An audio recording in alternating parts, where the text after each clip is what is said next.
नारा लगाना चाहता हूँ, दुनिया को बताना चाहता हूँ, काजी को सुनाना चाहता हूँ, काजी को सुनाना चाहता हूँ, एक नारा लगाना चाहता हूँ। वोट को इज्जत दो, वोट को इज्जत दो, वोट को इज्जत दो, वोट को इज्जत दो, वोट को इज्जत दो।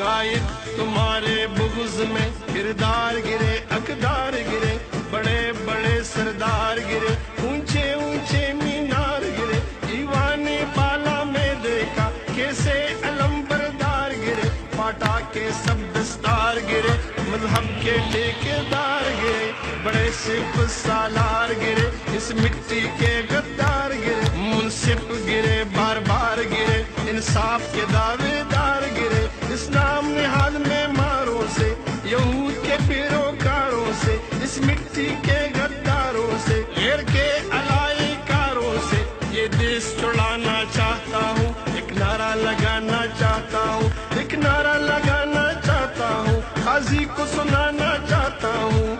वोट को इज्जत दो, वोट को इज्जत दो, वोट को इज्जत दो, वोट को इज्जत दो, वोट को इज्जत दो।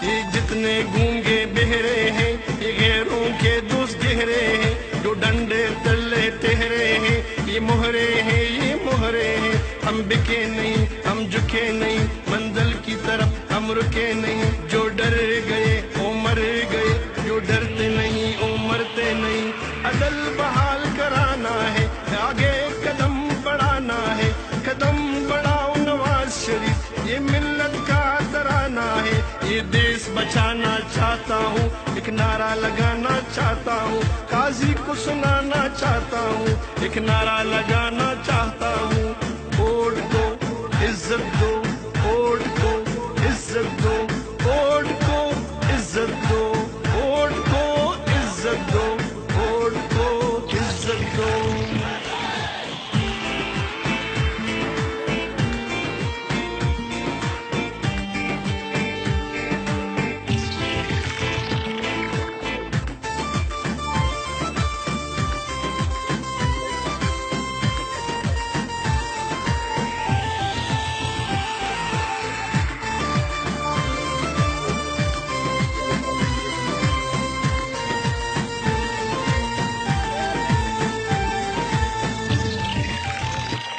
ललकार सुनो, पुकार सुनो, ये मियाँ नवाज, ये मियाँ शाहबाज, कुलसूम नवाज, मरियम नवाज,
मैं अब अपनी कायद पाकिस्तान की आवाज मोहतरमा मरियम नवाज शरीफ साहिबा को दावत देता हूं। मरियम नवाज शरीफ साहब, तेरी आवाज मेरी आवाज।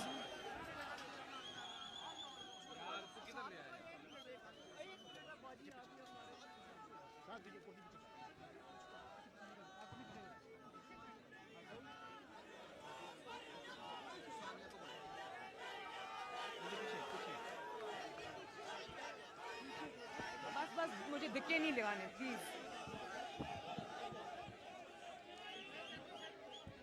बिस्मिल्लाहिर्रहमानिर्रहीम। जनाब मोहम्मद नवाज शरीफ साहब और सोशल मीडिया के मुस्लिम लीग नून पाकिस्तान के सोशल मीडिया के शेर जवानों और शेरनियों, आपको आपकी बहन की तरफ से अस्सलाम अलैकुम। जहां जहां से भी आप लोग आज तशरीफ लाए हो, मैं तहे दिल से आपका शुक्रिया अदा करती हूं। और मैं मोहम्मद नवाज शरीफ साहब का भी शुक्रिया अदा करती हूं कि उन्होंने सोशल मीडिया के हमारे शेर जवानों के साथ खिताब किया। मैं सैफ खोखर साहब और फैसल खोखर साहब, अफजल खोखर साहब का भी शुक्रिया अदा करती हूं कि उन्होंने मुझे पाकिस्तान मुस्लिम लीग नून सोशल मीडिया कन्वेंशन के लिए अपने ग्राउंड में जगह भी दी, दावत भी दी और अरेंज भी किया सारा, माशाल्लाह।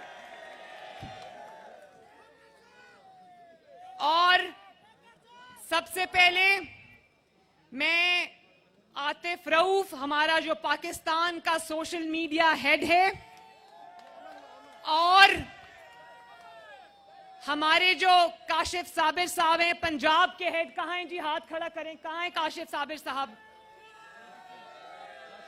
काशिफ इधर आओ, मेरे साथ खड़े हो आके।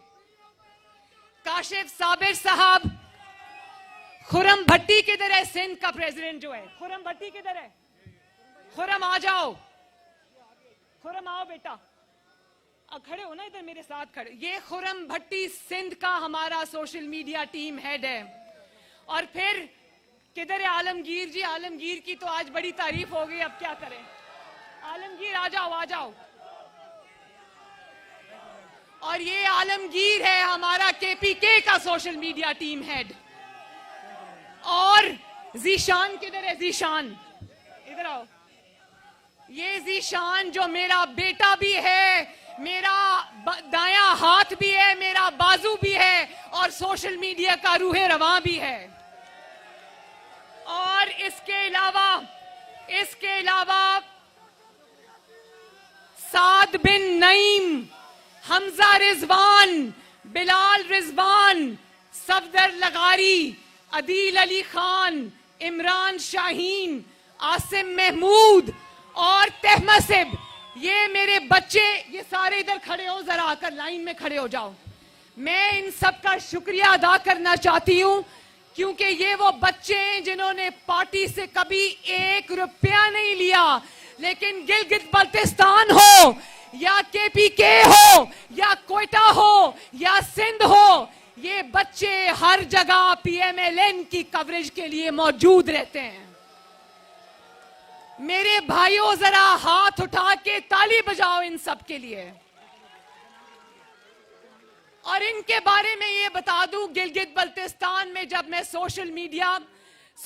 मैं मुस्लिम लीग नून की कैंपेन चला रही थी, मेरी अगली गाड़ी में खुली जीप में ये बच्चे सर्दी के मौसम में कवरेज के लिए बैठे होते थे। मैं इन सब को दिल की गहराइयों से सलाम पेश करती हूं।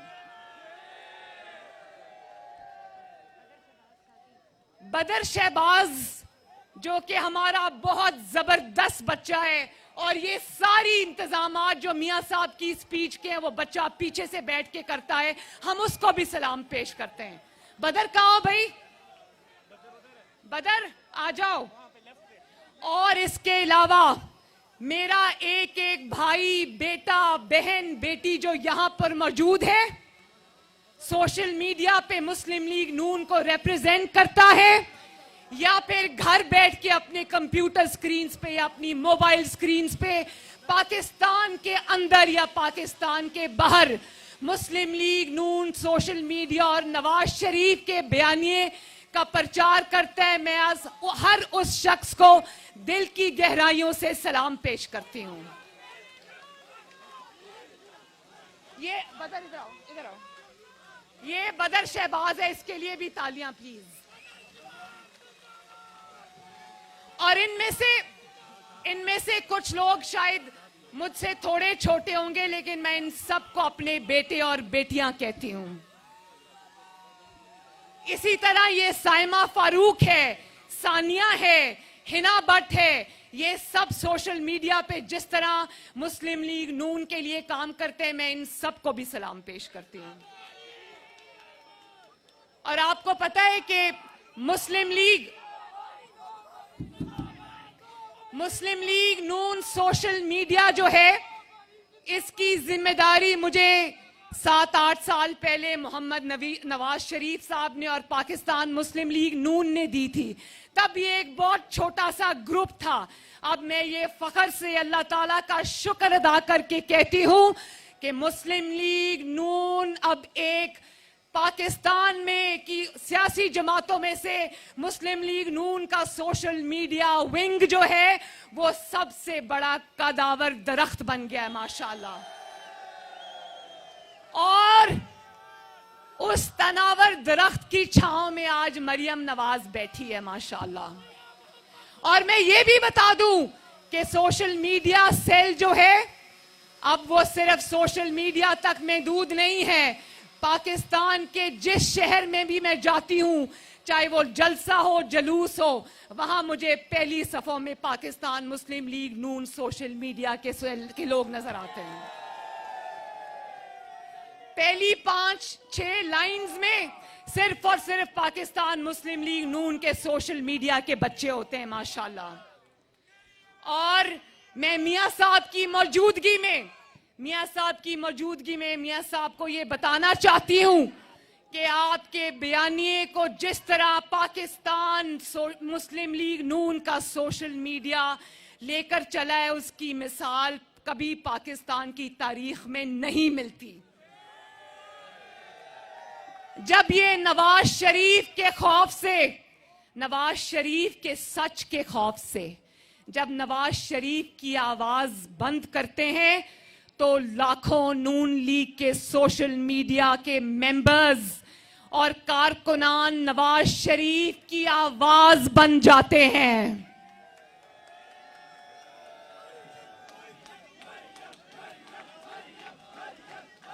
और इसी सोशल मीडिया की बदौलत आज नवाज शरीफ की आवाज से खौफजदा लोग जिन्होंने नवाज शरीफ की आवाज बंद कर दी है, इसी आवाज की बदौलत आज नवाज शरीफ की आवाज, सिर्फ नवाज शरीफ की आवाज पाकिस्तान के कोने कोने में गूंज रही है माशाल्लाह। और नवाज शरीफ के बयानिए पर पहली मोहर किसने लगाई? पाकिस्तान मुस्लिम लीग नून के सोशल मीडिया ने। और फिर वो आवाज पाकिस्तान के अवाम की आवाज बन गई। मैं आपको सबको, चाहे वो मुस्लिम लीग नून सोशल मीडिया का मेंबर है या नहीं है, मेरी उससे जज्बाती वाबस्तगी है। और मैं आप सबको चाहे वो ट्विटर का सोशल मीडिया मेंबर हो, या वो फेसबुक का सोशल मीडिया मेंबर हो, या वो इंस्टाग्राम का सोशल मीडिया मेंबर हो, या वो टिकटॉक का सोशल मीडिया मेंबर हो, मैं सबको सलाम पेश करती हूं और सबको शाबाश देती हूं। शाबाश।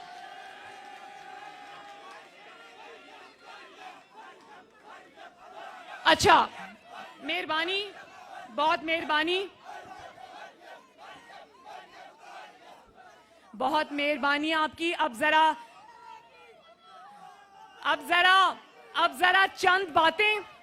चंद बातें बहुत सीरियस बातें जिनका करना जरूरी है।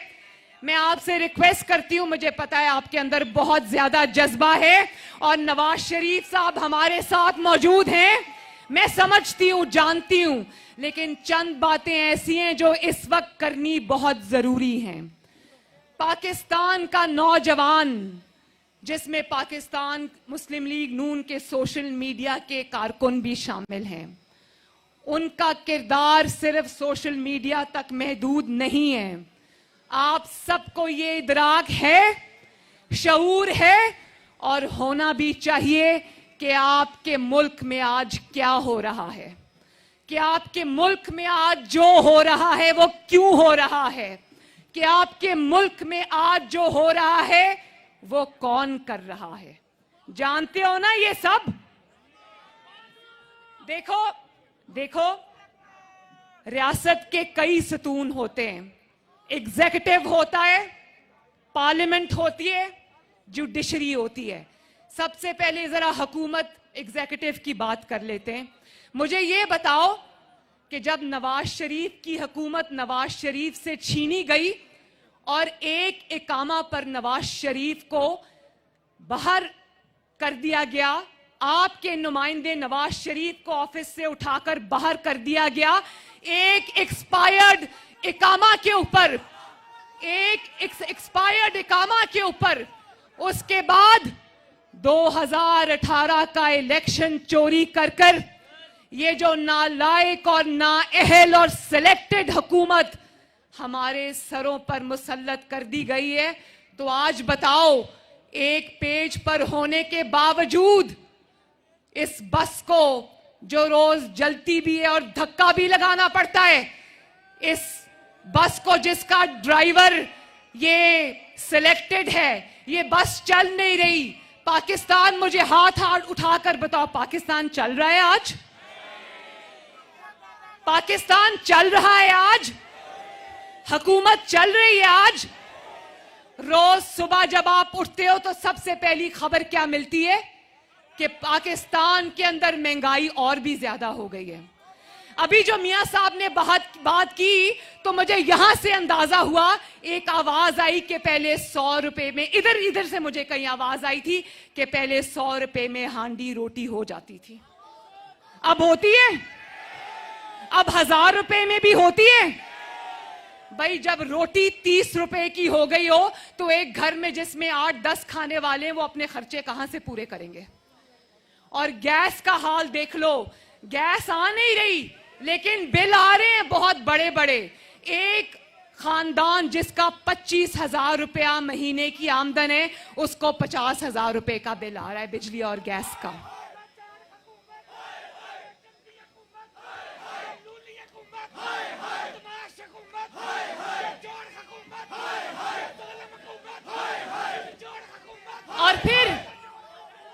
और फिर एक मिनट, वो पता है ना कौन कहता था कि सबज पासपोर्ट की इज्जत कराऊंगा? कौन कहता था?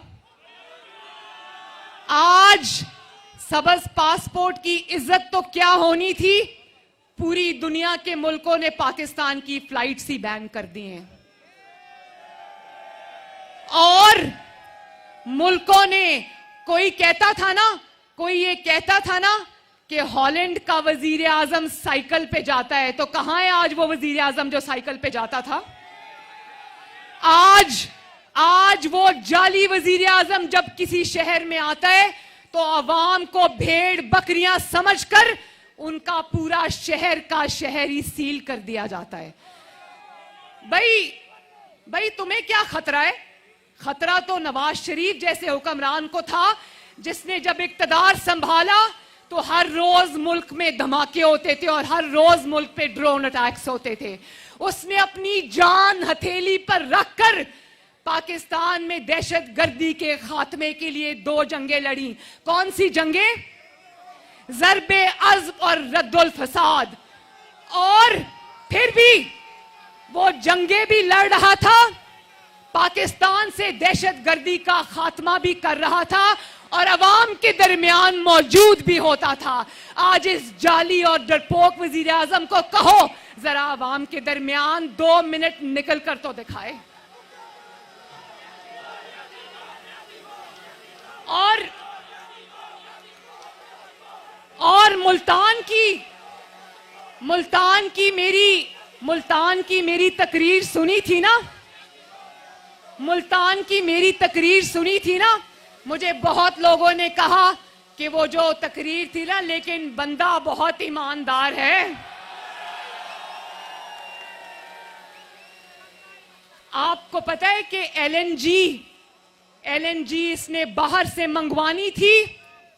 वो इसलिए देर से मंगवाई क्योंकि इसके उन दोस्तों का जो इसके घरों के और किचन के और पार्टी के खर्चे चलाते, क्योंकि उनके फर्नेस ऑयल प्लांट्स हैं।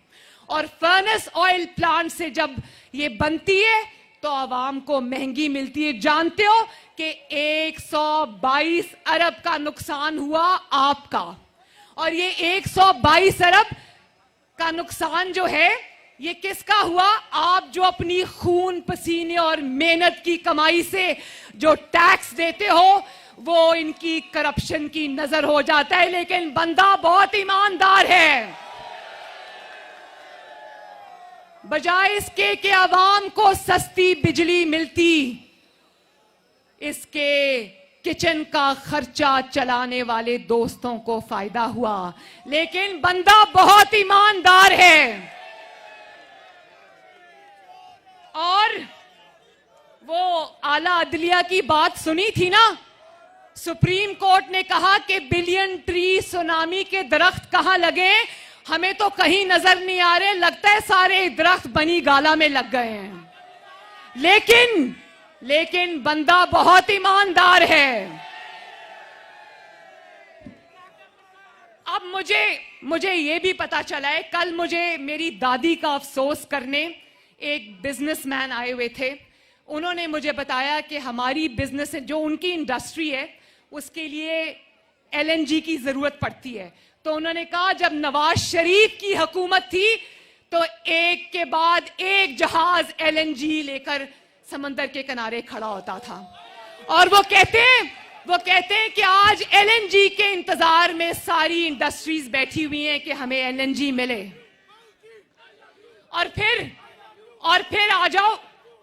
आ जाओ जरा अस्पतालों की तरफ।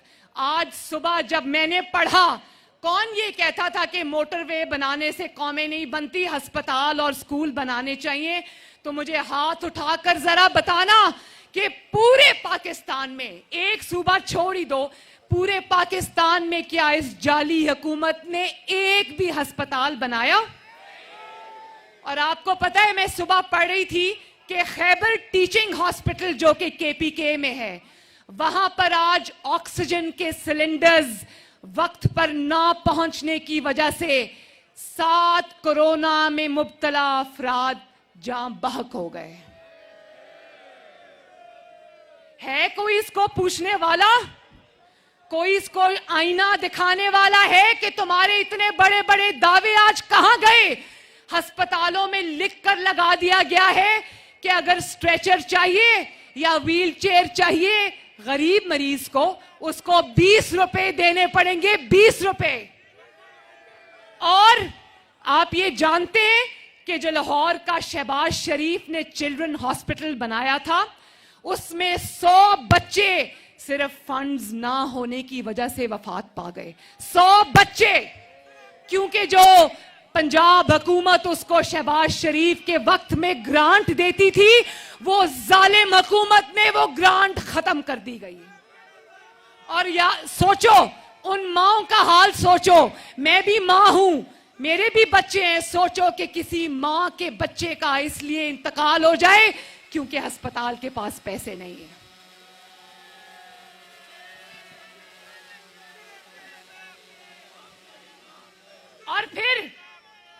और फिर ये मेरी माएं, बहनें, बेटियां बैठी हैं। लॉ एंड ऑर्डर का ये हाल है कि वो याद है मोटरवे पर वो जो एक खातून की उसके बच्चों के सामने बेहुरमती का वाकया हुआ था, याद है ना? वो सारी खवातीन मुझे बताएं कि वो बेटी कौम की, पाकिस्तान की बेटी की बेहुरमती का वाकया किस किस को याद है? उसके बच्चों के सामने उसकी बेहुरमती की गई और इनके हुकूमती अहलकार कहते हैं कि भाई उस औरत को क्या जरूरत थी रात को अकेले घर से निकलने की। और ये जो हुकूमत है, कहता था मैं 9 दिन में, 90 दिन में करप्शन खत्म करूंगा। और ये जो करप्शन खत्म करने के दावे हैं ना, अभी देखना मैं आसिम सलीम बाजवा का नाम दूंगी तो मीडिया मुझे म्यूट कर देगा।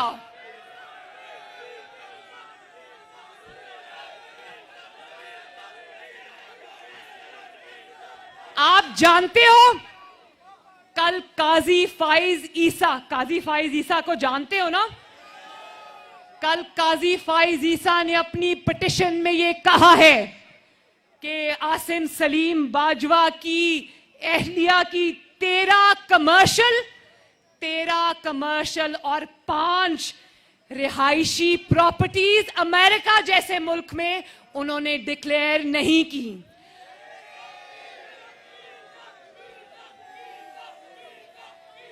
भाई जरा है किसी कोर्ट में इतनी हिम्मत?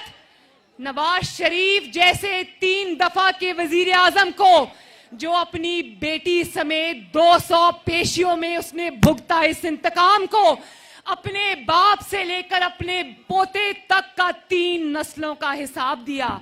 है किसी में इतनी हिम्मत कि आसिम सलीम बाजवा को बुलाकर पूछे कि भाई तुम लाख रुपया तनख्वाह लेने वाले, वो भी कौम के पैसों से, तुम्हारे पास इतनी अरबों रुपए की प्रॉपर्टीज कहां से आई?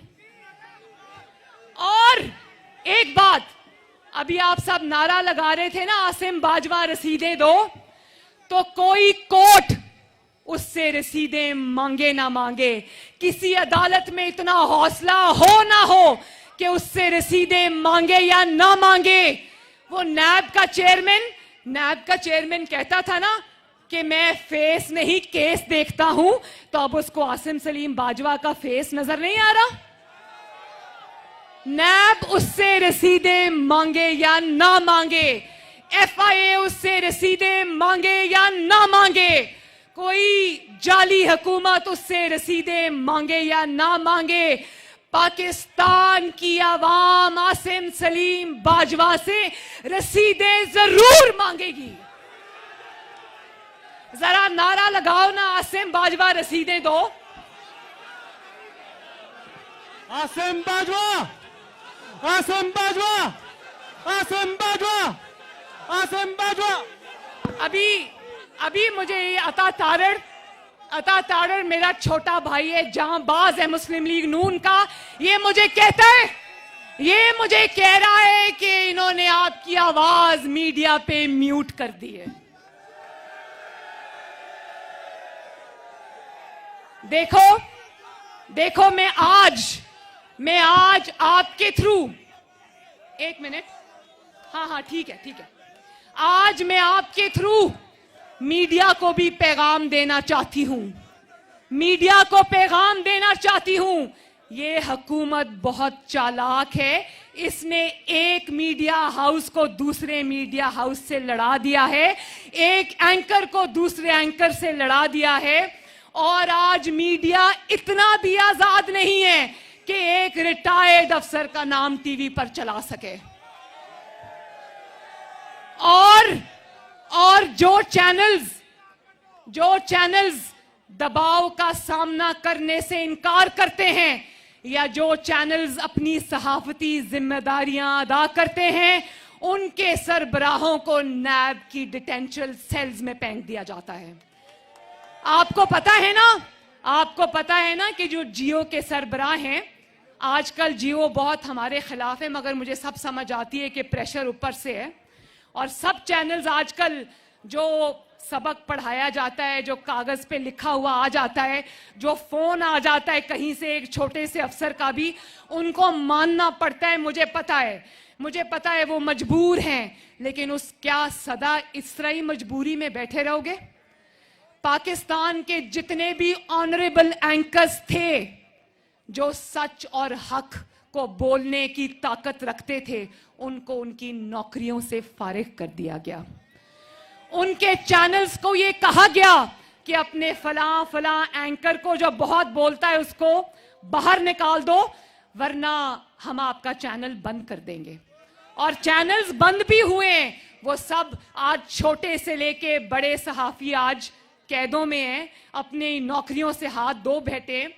और इसी तरह दिन दिहाड़े मतीउल्लाह जान गायब हो जाता है, अली इमरान गायब हो जाता है, और ये सब घरों से उठा लिए जाते हैं। और जाली वजीर आजम टीवी पर आकर कहता है मुझे तो नहीं पता किसने उठा लिया। भाई अगर तुम्हें यह पता नहीं है कि कराची पे मरियम नवाज शरीफ कौम की बेटी के कमरे पर किसने हमला किया था और कौन उसका दरवाजा तोड़कर उसके कमरे तक आ गया था, किसने कैप्टन सफदर को अगवा किया, किसने आईजी सिंध को अगवा किया, किसने इन सहाफियों को उठाया, तो फिर तुम्हारा नाम मिस्टर खामखा क्यों ना रख दे पाकिस्तान की आवाम।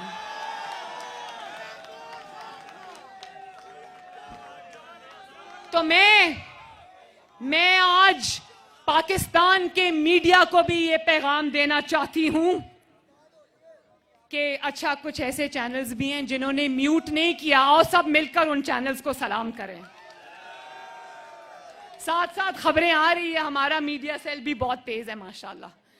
अच्छा, तो मैं ये कह रही थी कि आज हम उस मीडिया से भी रिक्वेस्ट करते हैं कि कब तक हाथ जोड़कर मार खाते रहोगे, कब तक ये बर्दाश्त करोगे कि हक और सच बात कहने के लिए तुम्हारे घरों से दिन दिहाड़े, जिसको अंग्रेजी में कहते हैं ब्रॉड डे लाइट में, तुम्हें सड़क पे घसीटते हुए उठाकर डालों में डालें और तुम्हें ऐसी जगह ले जाएं कि वापसी पे तुम्हें यह कहना पड़े 2 दिन के बाद कि भाई मैं तो शुमाली इलाका जात की सैर के लिए गया था। तो मीडिया भी किसी का आलाए कार बनने से इनकार कर दे तो मैं देखती हूं किसकी हिम्मत है कि इतने सारे चैनल्स को इकट्ठा, अगर ये इकट्ठे हो जाएं जुल्म के खिलाफ, तो मैं देखूंगी किसमें इतनी हिम्मत है कि मीडिया के अंदर भी दरार ला सके। इसी तरह मैं पाकिस्तान की जुडिशरी की भी बात करना चाहती हूं। अभी आपको पता चला ना कि अरशद मलिक साहब, अल्लाह ताला उनकी मगफिरत करे, वो भी अचानक इस दुनिया से रुखसत हो गए। भाई आपको याद है जब मैंने अरशद मलिक की वो वीडियो चलाई थी एक प्रेस कॉन्फ्रेंस के अंदर, आपको पता है कि मैंने कितने खुफिया रखकर, मियां साहब तब कोट लखपत जेल में थे, तो मैंने चुपके खुफिया तौर पे वो अनाउंस नहीं किया। सब पूछते रहे कि भाई प्रेस कॉन्फ्रेंस किस लिए रखी है, तो मैंने कहा कि कोई मामला है। तो प्रेस कॉन्फ्रेंस में मैंने अचानक अरशद मलिक की वो वीडियो चला दी जिसके अंदर वो कह रहा था कि मुझे ब्लैकमेल करके नवाज शरीफ को झूठी सजा दिलवाई गई। और मैं आज, आप जानते हो ना, कल काजी फाइज ईसा साहब ने पिटिशन दायर की है और उसमें उन्होंने कहा है कि मेरे खिलाफ रेफरेंस बदनीयती पर मुश्तमिल था और जो पिछले चीफ जस्टिस थे जस्टिस आसिफ सईद खोसा, वो मुझे लॉन में टहलने के लिए ले गए और उन्होंने मुझे एक स्ट्रैटेजी के तहत ये कहा कि आपके खिलाफ तो रेफरेंस आने वाला है। इसका मतलब ये है कि आपके खिलाफ रेफरेंस आने वाला है, आप रिटायर हो जाएं और इस्तीफा दें और घर जाएं।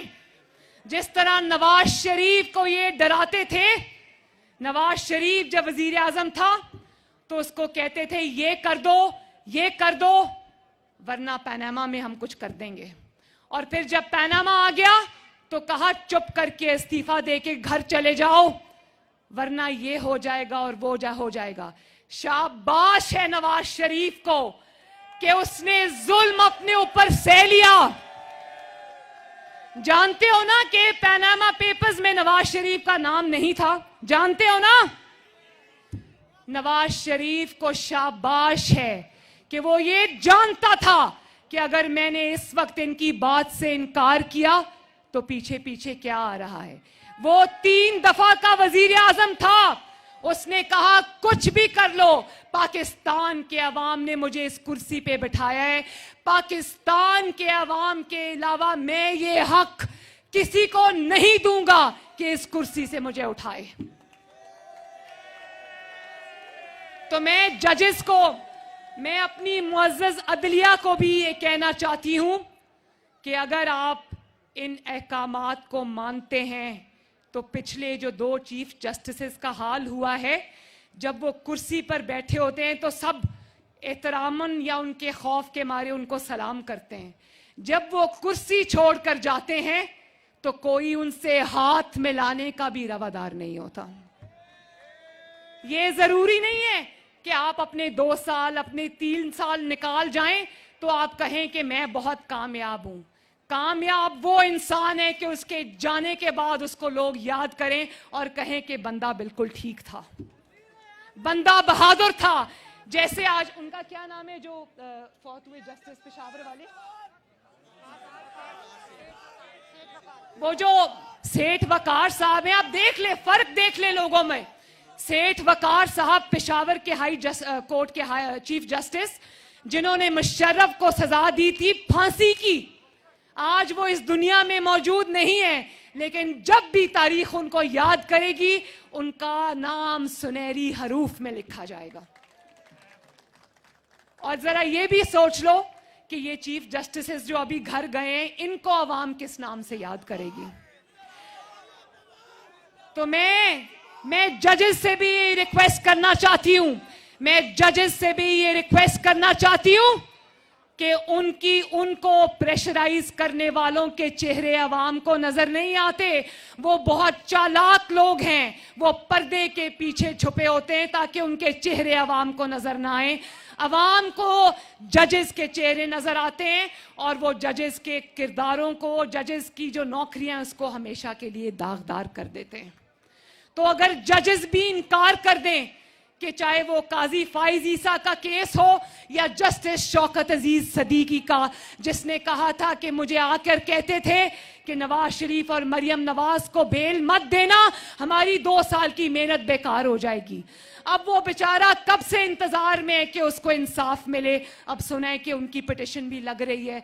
तो दुआ करो कि हमारे जो आइन और कानून पर चलने वाले जजेस हैं, अल्लाह ताला उनको सुरखरू करे। इनमें से किसी जज को मैं नहीं जानती, लेकिन मेरा दिल ये कहता है कि पाकिस्तान में इंसाफ और कानून का बोलबाला हो, पाकिस्तान में इंतकाम पर नहीं इंसाफ पर फैसले हों, और कोई जज जिसकी फाइल इनके पास होती है या कोई भी चीज इनके पास होती है वो इनके इंतकाम का निशाना न बने। और फिर अभी मैं अपने MNAs और MPAs से मिलकर आई हूं, कुछ दिन हुए, तो एक MPA ने जो टिकट होल्डर था, वो महकमा ज़राअत वाली बात याद है ना, कि एक बेचारे को मुस्लिम लीग नून की टिकट मिली, वो अपने इलाके का बहुत ही मशहूर आदमी था और उसकी जीत पक्की थी। उसको ये कहा गया कि तुम मुस्लिम लीग नून का टिकट वापस कर दो 2018 में। उसने कहा मैं तो नहीं करूंगा, मैं क्यों करूं?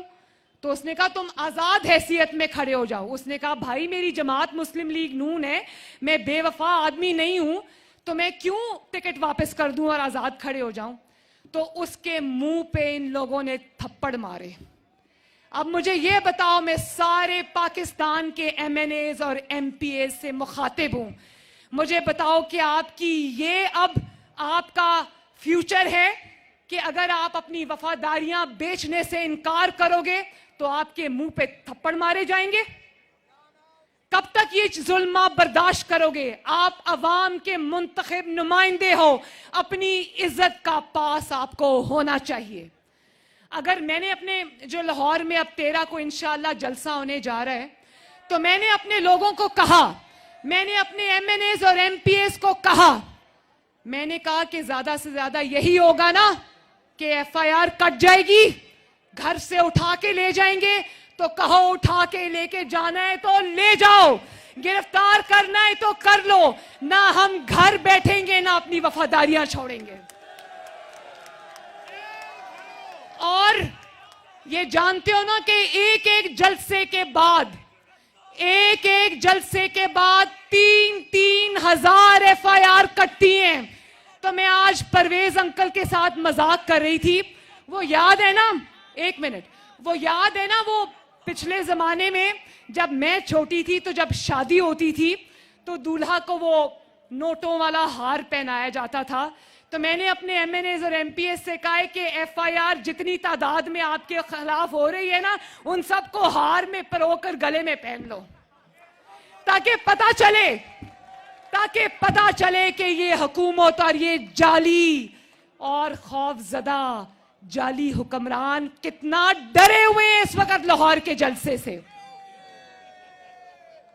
और एक बात मैं आखिर में ये भी कहती जाऊं कि मुंतखब हुकूमतें सही काम भी करें तो वो गलत, उनकी किरदार कुशी होती है। आज पाकिस्तान में कोई भी मंसूबा उठाकर देख लो खिदमत का, चाहे वो सड़क हो या वो अस्पताल हो या वो यूनिवर्सिटी हो या वो बिजली का कारखाना हो या कुछ भी हो, उस पर आपको एक ही मोहर नजर आएगी और वो है मोहम्मद नवाज शरीफ, और वो है मोहम्मद शहबाज शरीफ, और वो है पाकिस्तान मुस्लिम लीग नून।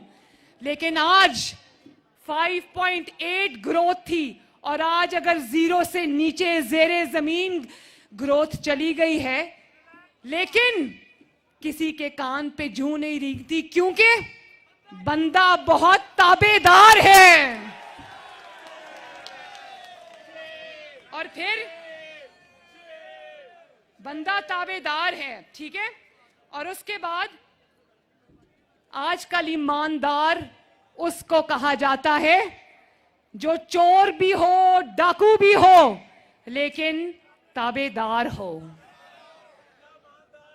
नहीं, ताबेदार भी है। हाँ, वो कहता है कि मेरे अलावा इनके पास कोई ऑप्शन नहीं है क्योंकि बंदा ताबेदार है।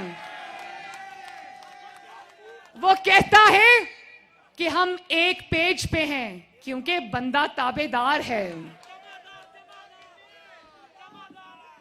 महंगाई रोज पहले से कई गुना ज्यादा बढ़ जाती है, लेकिन किसी को कोई तकलीफ नहीं होती क्योंकि इस बार बंदा ताबेदार है। और पाकिस्तान के कर्जे इन 2.5 सालों में आसमान पर पहुंच गए। 73 साल के सारे कर्जे एक तरफ और इस नालायक हुकूमत के कर्जे एक तरफ, लेकिन कोई बात नहीं, बंदा तो ताबेदार है ना भाई। 1 करोड़ नौकरियों का वादा करने वाले आज बाहर से भी बेचारे जिनकी नौकरियां थी, वो वीजे की पॉलिसी खत्म होने की वजह से वो सब भी पाकिस्तान में नौकरियां खो के वापस आ रहे हैं। लाखों बंदा बेरोजगार हो गया, लाखों खानदान बेरोजगार हो गए, लेकिन किसी को कोई इसलिए तकलीफ नहीं क्योंकि बंदा ताबेदार है। दवाई की कीमत 600 गुना बढ़ गई। बीमार गरीब दवाई के बगैर मर रहा है, लेकिन किसी को कोई तकलीफ नहीं, मीडिया पर भी कोई शोर नहीं क्योंकि बंदा ताबेदार है। और फिर कारोबार बंद, रोजगार बंद, दुकानें बंद, रेहड़ी वालों का रोजगार बंद, लेकिन किसी को कोई तकलीफ नहीं क्योंकि बंदा ताबेदार है। और तरक्की का पहिया जो नवाज शरीफ की हुकूमत में तेजी से घूम रहा था, वो तरक्की का पहिया आज उल्टी तरफ घूम रहा है, लेकिन किसी को कोई एतराज नहीं क्योंकि बंदा ताबेदार है। और देखो, यूरोप के मुल्कों ने पाकिस्तान की जहाज और पाकिस्तान के पायलट्स और पाकिस्तान की फ्लाइट्स बंद कर दी, लेकिन किसी के कान पे जूं इसलिए नहीं रींग रही क्योंकि बंदा ताबेदार है। और कश्मीर का सौदा हो गया मेरे भाइयों, कश्मीर का सौदा हो गया। कश्मीर मोदी की झोली में जा गिरा और ये कहता है कि मोदी मेरा फोन नहीं उठाता। कश्मीर का सौदा हो गया, कश्मीरियों पर गद्दारी के पर्चे कट गए, लेकिन अब किसी को तकलीफ नहीं होती क्योंकि बंदा ताबेदार है। आटा चीनी चोरी हो गई, गंदम चोरी हो गई, जेबों अवाम का पैसा इस जाली आदमी के जेबों में चला गया। लेकिन अब कोई ना FIA, ना नैब, ना JIT, ना ही कोई अदालत, क्योंकि बंदा ताबेदार है। अब मेरा ख्याल है कि इमरान खान साहब का नाम आज से ताबेदार खान साहब रख देना चाहिए।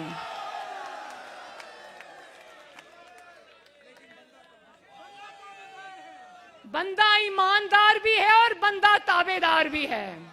और दूसरा कोई बंदा चाहे लाख ईमानदार हो, उसने लाख पाकिस्तान की खिदमत की हो, लेकिन अगर वो ताबेदार नहीं है तो वो फारिग है, वो फारिग है।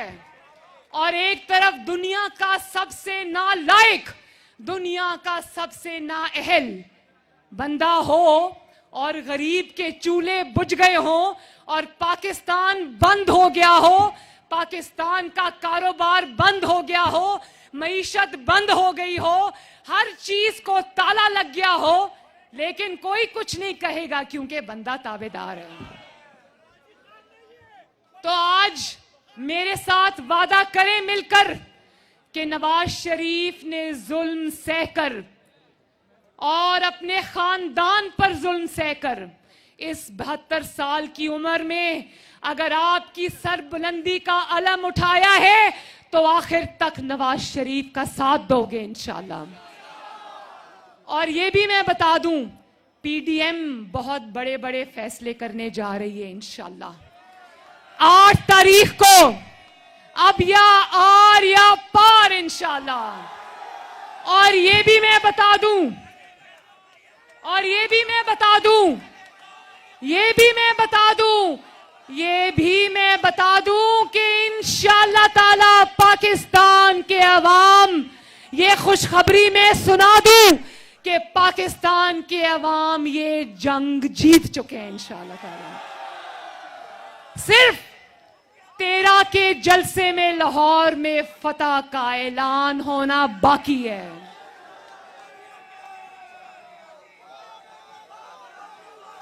और मैं सारी जमातों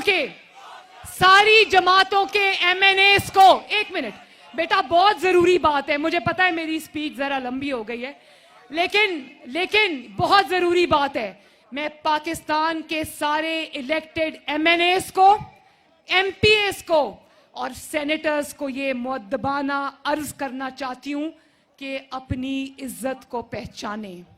और जो लोग आपकी वफा के ऊपर उंगलियां उठाना चाहते हैं, आपके किरदारों को दागदार करना चाहते हैं, अगर आपकी पार्टियों ने इस्तीफे देने का फैसला किया तो मेरी पाकिस्तान के मुंतखब नुमाइंदों से ये रिक्वेस्ट है कि किसी दबाव में आने से इनकार कर देना, क्योंकि अवाम अब बहुत बाशऊर हो चुके हैं।